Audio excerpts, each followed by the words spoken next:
Welcome, my name is Dr. Wendy Waugh, and today I'm going to show you how to create a simple voice thread that you can use to meet multiple Quality Matters standards.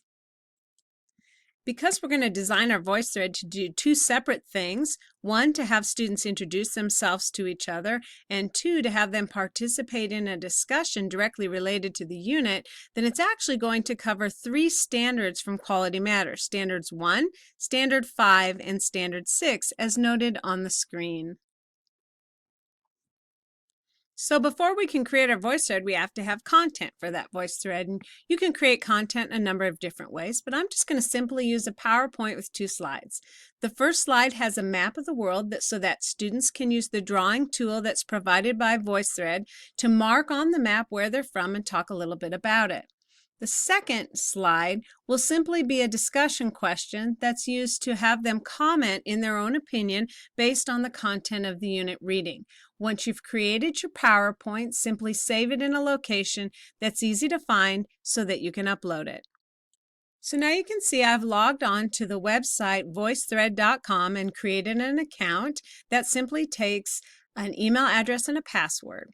You create a voice thread in three simple steps: create, comment, and share. When you click create, it will prompt you to upload your media, and we're going to choose from my computer, and we're going to choose the PowerPoint we just created. Once it's uploaded, you have the opportunity to give it a title. So I'm just going to name it after the class.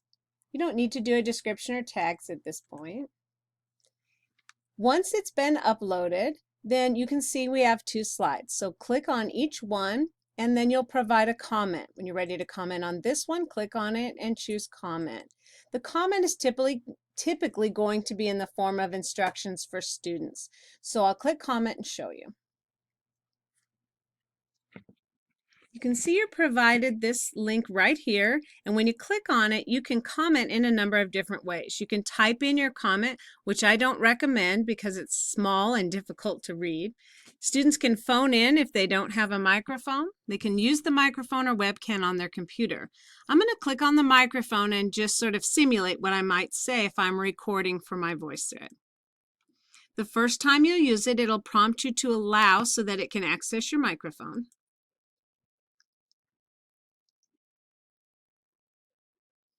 Welcome to the VoiceThread, students. As you see, I've provided a map in the world. What I'd like you to do is use your drawing tool, choose a color, and then show us where you are and tell us a little bit about yourself.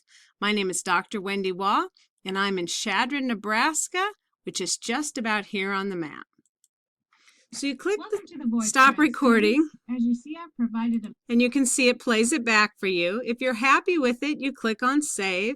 And if you want to re-record it, you can cancel and re-record as many times as you want. So let's save. And then we can close this and we can go back, and now we're ready to comment on this one. Once you've commented on both, you're ready to share it with your class. There's two ways to share it. You can copy the link, which is right here, and then just provide the web link and students can just follow it to participate in the voice thread. Or you can embed it, which is what I like to do. So it's provided you with the HTML code to embed directly into your course. So click the copy embed code, and it's copied it to your clipboard. And now I'm going to show you what to do with that code in Sakai. So in the interest of time, I'm going to use a web voice thread that I've already created and embedded in a course. You can see here it is embedded right in the lesson, so students can just click play. To do this, you just click edit, and then you click the source button. And you can see it changes everything to HTML code, which looks a lot like the code you just copied. So use your keywords and figure out where you want to put it. Paste it in here and then click save. Once you've done that, then your voice thread will show up as an embedded link right in your lesson section and ready for students to participate.